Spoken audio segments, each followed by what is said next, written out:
Chapter 26. The Safekeeping of Vika of Treve. It was hard to believe that the gentle, obedient girl who nestled in my arms, who had so leaped and sobbed with pleasure, was the proud Vika of Treve. I still had not determined to my satisfaction that she might be fully trusted, much to her distress, and I would take no chances with her, for I knew who she was, the bandit princess of the lofty plundering Treve of the Voltai range. No, I would take no chances with this girl, whom I knew to be as treacherous and vicious as the nocturnal, sensuous, predatory Sleen. "Habit," she begged, "what must I do that you will trust me?" "I know you," I said.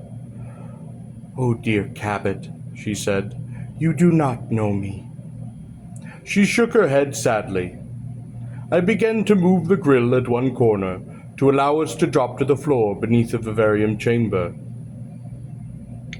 Fortunately, this grill was not charged, and I had not supposed it would be. "I love you," she said, touching my shoulder. I pushed her back roughly. It seemed to me I now understood her treacherous plan, and something of the same bitterness with which I had earlier regarded this woman tended to fill my breast. "But I do," she said. I turned and regarded her coldly. "You play your role well," I said. "Nearly was I fooled, Vika of Treve." "I do not understand," she stammered. I was irritated. How convincing she had been in her role of the enamored slave girl, hopelessly, desperately mine, undoubtedly waiting her chance to betray me. "Be silent, slave," I told her. She blushed with shame and hung her head, her hands before her face, and sank to her knees, weeping softly, her body shaken with sobs. For a moment I almost yielded, but I steeled myself against her trickery and continued at my work. She would be treated with the coldness and harshness with which she deserved, as what she was, a beautiful and treacherous slave girl. At last I moved the corner of the large griddle sufficiently to allow me to slip through to the floor beneath, and then Vika followed me, and I helped her to the floor. The grill snapped back into place. I was rather pleased with the discovery of the network of ventilator shafts, for it suggests to me an almost a private and extensive highway to any place in the nest I might wish to reach. Vika was still crying a bit, but I took her hair and wiped her face and told her to stop her noise. She bit her lip and choked back a sob to stop her crying, though her eyes still brimmed with tears. I regarded her garment, which, however soiled and torn, was still recognizably that of a chamber slave, and it would never do. It would be a clue to her identity. It would surely provoke curiosity, perhaps even suspicion. My plan was a bold one. I looked at Vika sternly. "You must do whatever I say, and quickly, without question." She hung her head. "I will be obedient," she said softly. "You will be a girl brought from the surface," I said, "for you are still unshaved. You are to be delivered to the vivarium on the orders of Sarv, the priest king." "I do not understand." "But you will obey." "Yes." "I will be your keeper. I am bringing you as a new female mule to the breeding cases." "A mule?" she asked. "Breeding cases?" "Remove your clothing," I commanded, "and place your hands behind your back." Vika looked at me with surprise. "Quickly," I said. She did as I commanded, and I thronged her wrists behind her back. I then took the handful of rags she had worn and discarded them in a nearby waste container, a convenience with which the nest was, to my mind, excessively provided. In a few moments, putting on something of an air of authority, I presented Vika to the chief attendant of the vivarium. He looked at her unshaven hair and long, beautiful hair with disgust. How ugly she is, He said. I gathered he had been bred in the nest, and therein had formed his concepts of female beauty. Vika, I was pleased to note, was considerably shaken by his appraisal, and I suppose it was the first time a man had ever looked upon her with disfavor. Surely there is some mistake, asked the attendant. None, I said. Here is a new female mule from the surface. On the orders of Sarm, shave her and clothe her suitably. Place her in a breeding case, alone and locked. You will receive further orders later. It was a most miserable and bewildered vicar of Treve whom I bundled into a small but comfortable plastic case on the fourth tier of the vivarium. She wore the brief tunic of purple plastic, allotted to the female mules in the nest, and save for her eyelashes, her hair had been completely removed.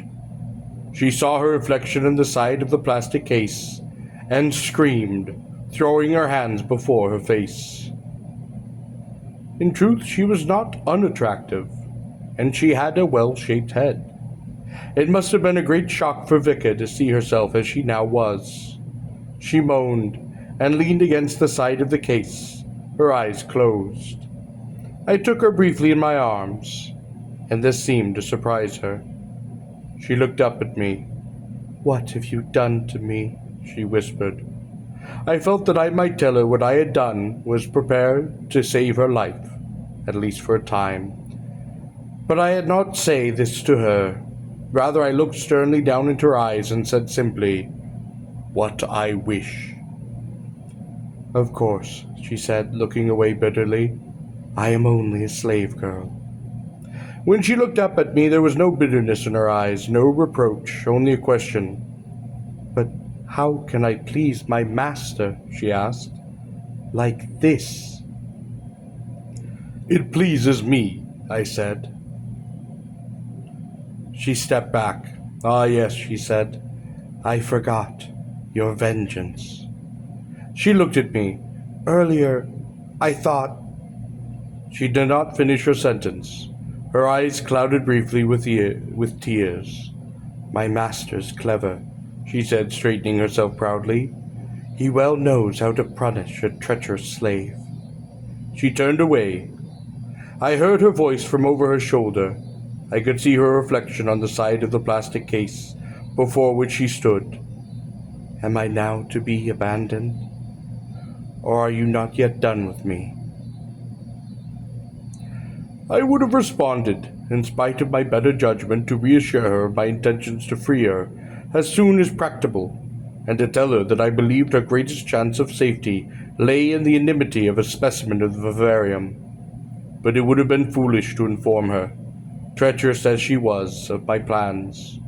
And fortunately there was no opportunity to do so, because the chief attendant at that moment approached the case, handing me a leather loop on which dangled the key to Vika's case. "I will keep her well fed and watered," said the attendant. At these words, Vika suddenly turned to face me, desperately, her back against the plastic side of the case, the palms of her hands against it.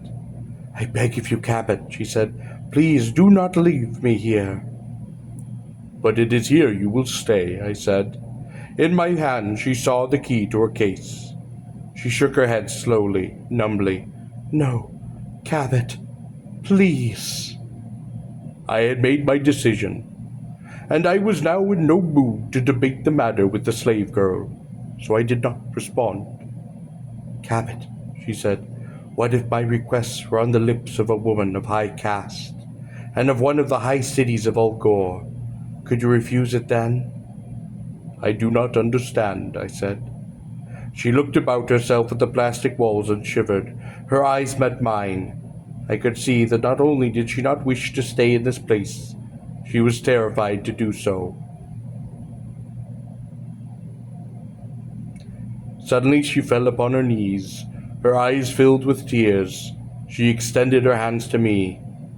"Look, warrior of Korba, a woman of high caste of the lofty city of Treve kneels before you and begs you that you will not leave her here."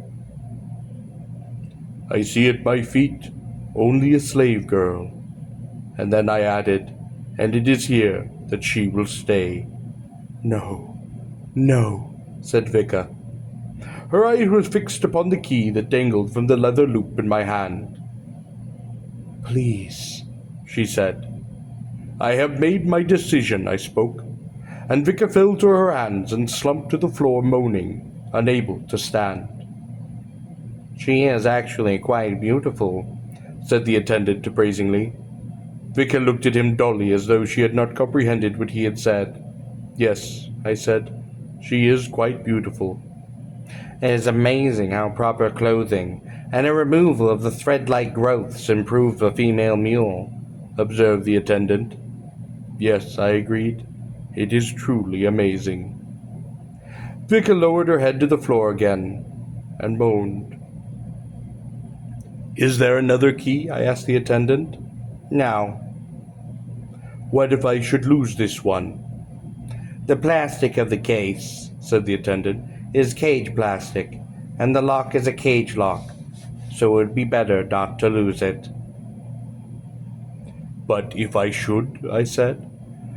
In time, I think we could cut through, maybe with heat torches, said the attendant. I see. Has it ever been done? Once, said the attendant, and it took several months. But there is no danger, because we feed and water them from the outside.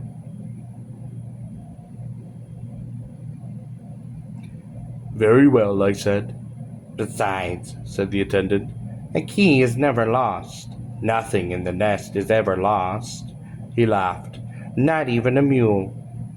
I smiled, but rather grimly. Entering the case, I checked the containers of fungus. Vika had now regained her feet and was wiping her eyes with her arm in one corner of the case. You can't leave me here, Cabot, she said, quite simply, as though very sure of it. Why not? I asked. She looked at me. For one thing, I belong to you. I think my property will be safe here. You're joking, she said, sniffing. She watched me lift the lids of the fungus containers. The materials in the containers seemed fresh and of a good sort. What is in those containers? She asked. Fungus. What for? You eat it. Never, she said. I would starve first. Oh, you will eat it, I said, when you are hungry enough. She looked at me with horror for a moment, and then, to my astonishment, she laughed. She stood back against the rear of the case, scarcely able to stand. Oh, Cabot, she cried with relief, reproachingly. How frightened I was. She stepped to my side, lifted her eyes to mine, and gently placed her hand in my arm. I understand now, she said, almost weeping with relief, but you frightened me so. What do you mean? I asked. She laughed. Fungus indeed, she sniffed. Oh, it's not bad when you get used to it, I said. But on the other hand, it's not really particularly good either. She shook her head. Please, Cabot, she said, your joke has gone on far enough. Have pity, she smiled, if not on Vika of Treve, on a poor girl who is only your slave. I am not joking, I told her.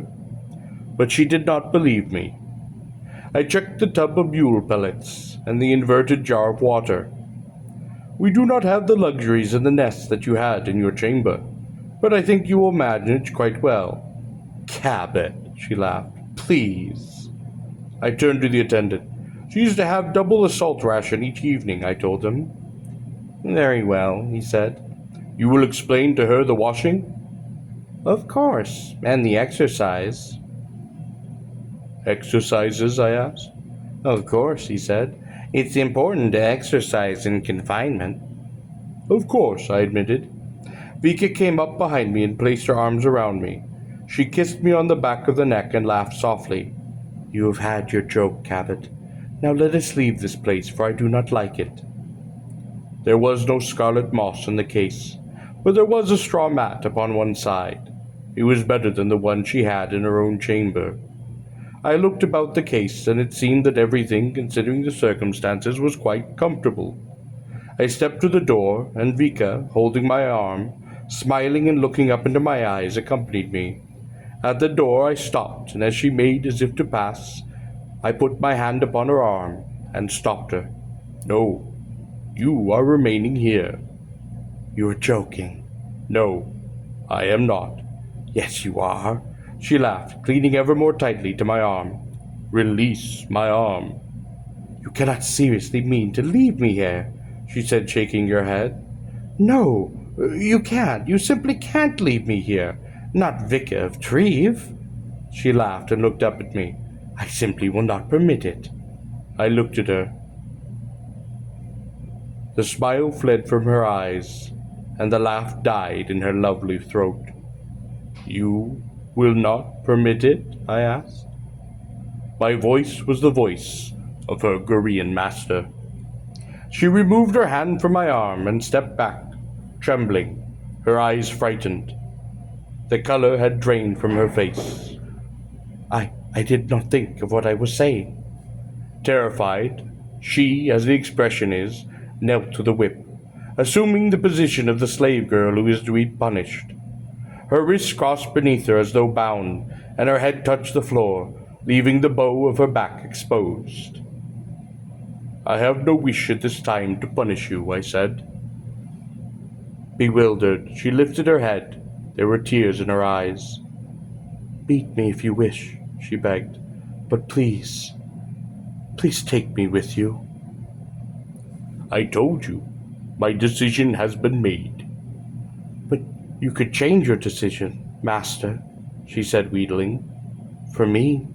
"I could, but I do not." Vika struggled to restrain her tears. I wondered if this were perhaps the first time in her life, in a matter of importance to her, that she had not had her way with a man. At a gesture from me, she rose, timidly, to her feet. She wiped her eyes and looked at me. "May your girl ask a question, Master?" "Yes."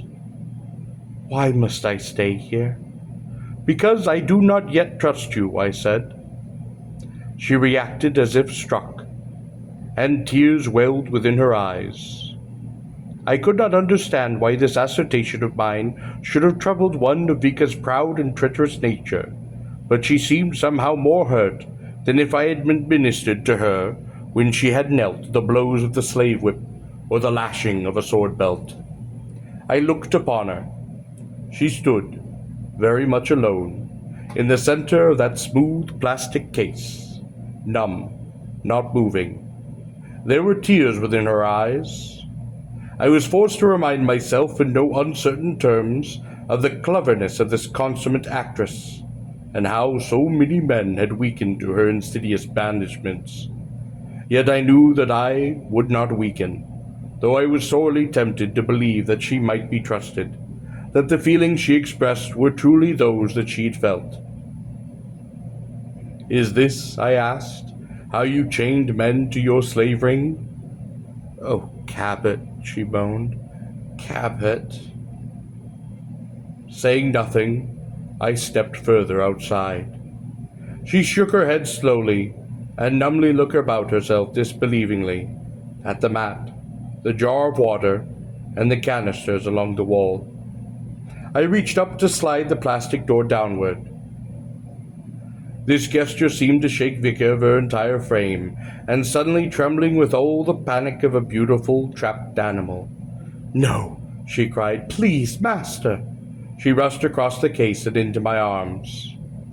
I held her for a moment, and I kissed her, and her kiss met mine, wet and warm, sweet and hot, and salty with the tears that had coursed down her cheeks. Then I drew her back. She stumbled across the case, falling to her knees against the wall upon the opposite side. She turned to face me there, upon her hands and knees. She shook her head in denial of what was happening, and her eyes filled with tears. She lifted her hands in supplication to me. "No, Cabot," she said. "No." I slid the plastic door down and clicked it into place. I turned the key in the lock and heard the firm, heavy snap of the mechanism. Vika of Treve was now my prisoner. With a cry, she leapt to her feet, throwing herself against the door, her face suddenly wild with tears. She pounded upon it madly with her small fists. "Master, master!" she cried and cried. I slung the key on its leather loop around my neck. "Goodbye, Vika of Treve." She stopped pounding upon the plastic partition.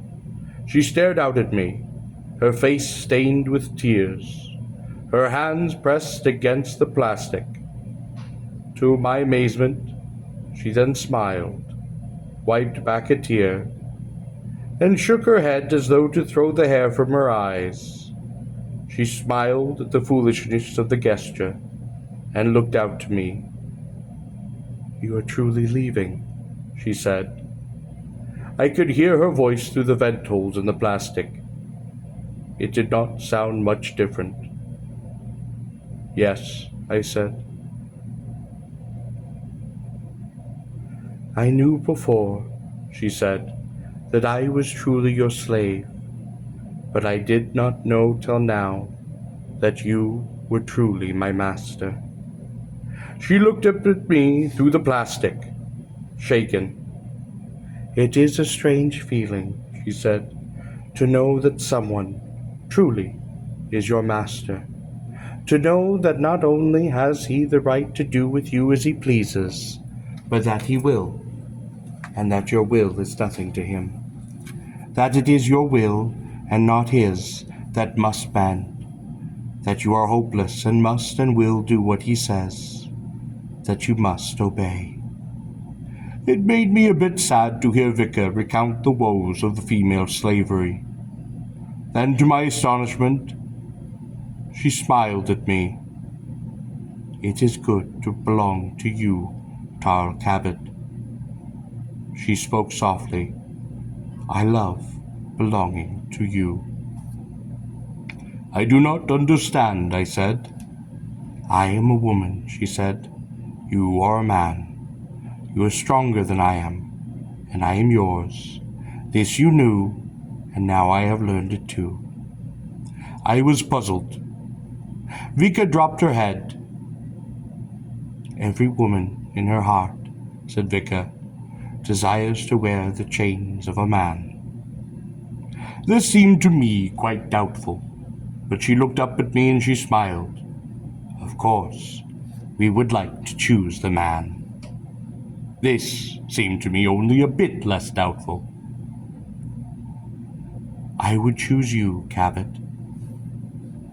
"Women wish to be free," I told her. "Yes," she said. "We also wish to be free." She smiled. "In every woman there is something of the free companion and something of the slave girl." I wondered at the things she said to me, for they seemed strange. Perhaps more so to my ears than they would have had to one bred and raised from infancy as a Gorian, even as much accustomed to the submission of women as to the tides of the gleaming Thassa or the phase of the 3 moons. As the girl spoke, and I tried to lightly dismiss her words, I wondered at the long procession of evolution that had nurtured over thousands of generations, that in time become humankind. I wondered of the struggles of my own world as well as on Gor, struggles which over millennia had shaped the blood and innermost being of my species.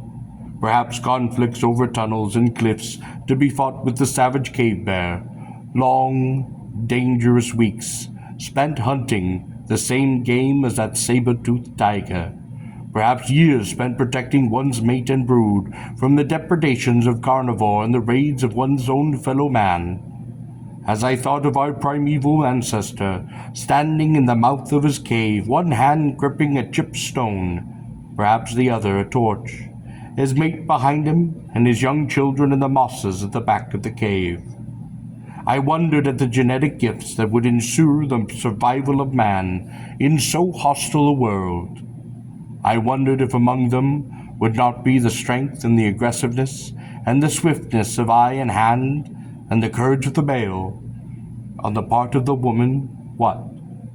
What would have been the genetic truths in her blood, without which she, and accordingly man himself, might have been overlooked in the vicious war of his species, to remain alive, and to hold its place on an unkind and savage planet? It seemed possible to me that one trait of high survival value might be the desire on the part of the woman to belong, utterly and fully, to a man. It seemed clear that women would, if the race were to survive, have to be sheltered, defended, and fed, and forced to reproduce her kind. If she were too independent, she would die in such a world, and if she did not mate, her race would die. That she might survive, it seemed plausible that evolution would have favored not only the woman attractive to men, but the one who had an unusual set of traits. Among them, perhaps the literally instinctual desire to be his, to belong to him, to seek him out for her mate, and submit herself to him. Perhaps if she were thrown by her hair to the back of the cave, and raked upon the furs and the light of the animal fire upon its mouth, this would have been to her little more than the proof of her mate's regard for her, the expected culmination of her innate desire to be dominated, and his.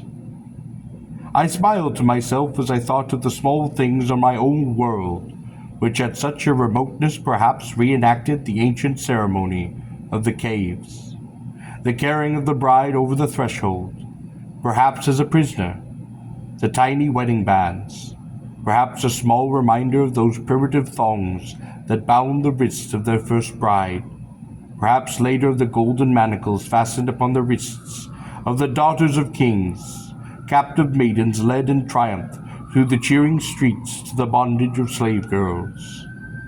Yes, I said to myself, the words Vika spoke were perhaps not as strange as I had thought. I looked at her gently. I must go. When I first saw you, Cabot, she said, I knew you owned me. She looked up at me. I wanted to be free, but I knew that you owned me. I knew I was from that moment your slave. Your eyes told me that I was owned, and my most secret heart acknowledged it. I turned to go. I love you, Tarl Cabot. Suddenly and then, as though confused and perhaps a bit frightened, she dropped her head humbly. I love you, Master. I smiled at Vika's very natural correction of her mode of addressing me, for a slave girl is seldom permitted, at least in public, to address her master by his name, only his title. The privilege of using his name, of having it on her lips, is accorded to the most approved custom, reserved to that of a free companion. Gorean thinking on this matter tends to be expressed by the saying that a slave girl grows bold if her lips are allowed to touch the name of her master. On the other hand, I, like many Gorean masters, provided the girl was not testing or challenging, and provided the free woman or others were not present, whom I had no wish to offend or upset, preferred as a matter of fact to have my own name upon the girl's lips. For I think with acknowledged vanity, there are few sounds as pleasurable as the sound of one's own name on the lips of a beautiful woman. Vika's eyes were worried. Her hands moved as though she wanted to touch me through the plastic.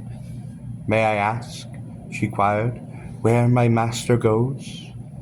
I considered the moment and smiled at her. I go, I said, to give Gor to the mother. What does that mean? She asked, wide-eyed. I do not know, I said. I intend to find out. Must you go? She said. Yes. I have a friend who may be in danger. A slave girl is pleased, she said, that such a man as you are her master. I turned to go. I heard her voice over my shoulder. I wish you well, master. Briefly, I turned to face her again. Almost unconsciously, I kissed the tips of my fingers and pressed them against the plastic. Vika kissed the plastic opposite, where my fingers had touched. She was a strange girl. Had I not known how vicious and deceitful she was, how cruel and treacherous, I might have permitted myself a word of kindness to her. I regretted that I had touched the plastic, for it seemed to express a concern for her which I had intended to mask. Her performance had been superb, almost even convincing.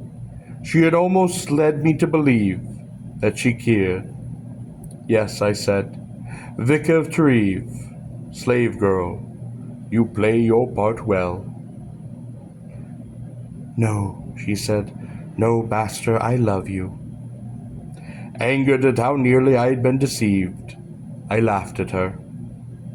Now undoubtedly realizing her game was known, she covered her eyes with her hands, sank weeping to her knees behind that heavy, transparent plastic partition. I turned, having more important things to attend to than a faithless wrench from Treve. I will keep the female mule well fed and watered, said the attendant. If you wish, I said, and I turned and walked away.